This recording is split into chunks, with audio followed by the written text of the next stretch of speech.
Chemical equation क्या होती है? A chemical equation must be balance so that number of atoms of each type involved in chemical reaction, जितने भी number of atoms हर एक elements के use हुए हैं वो आपके सेम रहे, आपके राइट हैंड साइड पे भी मैच होने चाहिए।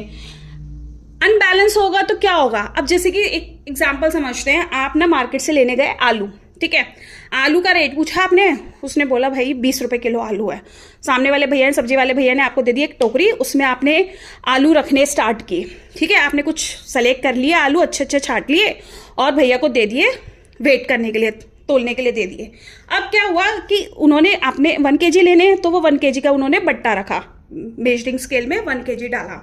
फिर आपने जो आलू डाले थे वो या तो कम होंगे या ज्यादा होंगे या बराबर होंगे, तो एक बार में बराबर होना तो पॉसिबल नहीं है। तो क्या होगा, अगर ज्यादा हुए तो थोड़े आलू वो निकालेंगे और अगर कम हुए तो थोड़े आलू वो ऐड करेंगे। तो जहां पे ये थोड़ा बहुत रहेगा कम, उसको बोलेंगे हम अनबैलेंस्ड।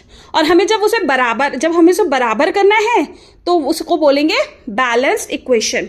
ठीक है, बैलेंस्ड इक्वेशन होना क्यों जरूरी है? क्योंकि law of conservation of mass कहता है matter can neither be created nor destroyed. तो यानी कि बैलेंस इक्वेशन होना जरूरी है। अनबैलेंस इक्वेशन का एक ऑल्टरनेटिव नेम भी है जिसको बोलते हैं हम स्केलेटल इक्वेशन। ठीक है, तो बैलेंस इक्वेशन में क्या होगा? बैलेंस इक्वेशन का मतलब है number of atoms on reactants and product side are equal होने चाहिए। और अनबैलेंस में क्या होता है, ये इक्वल नहीं होते, तो फिर by hit and trial method या बाय ट्रिक मेथड हम लोग इनको बैलेंस करने की कोशिश करते हैं, जिसमें से क्वेश्चंस आएंगे और हम आगे की वीडियोस में बैलेंसिंग करना, केमिकल इक्वेशन को बैलेंस करना भी सीखने वाले हैं। तो चैनल को जल्दी से सब्सक्राइब कर लो। अब why every equation must be balance क्यों होनी चाहिए? क्योंकि जो अनबैलेंस इक्वेशन होती हैं वो फॉलो नहीं करती law of conservation of mass को।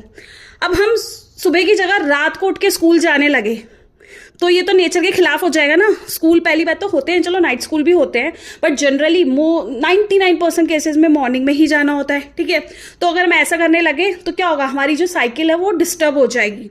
तो क्या है कि उसको हमें बैलेंस करना ही पड़ेगा।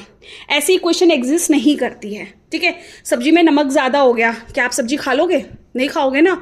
या तो कुछ ट्रिक करनी पड़ेगी कि उसमें दही मिक्स कर दो या मलाई मिक्स कर दो, बैलेंस करना पड़ेगा ना टेस्ट के लिए।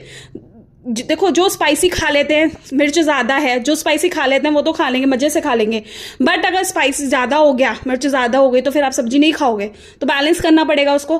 तो बैलेंस होना जरूरी है।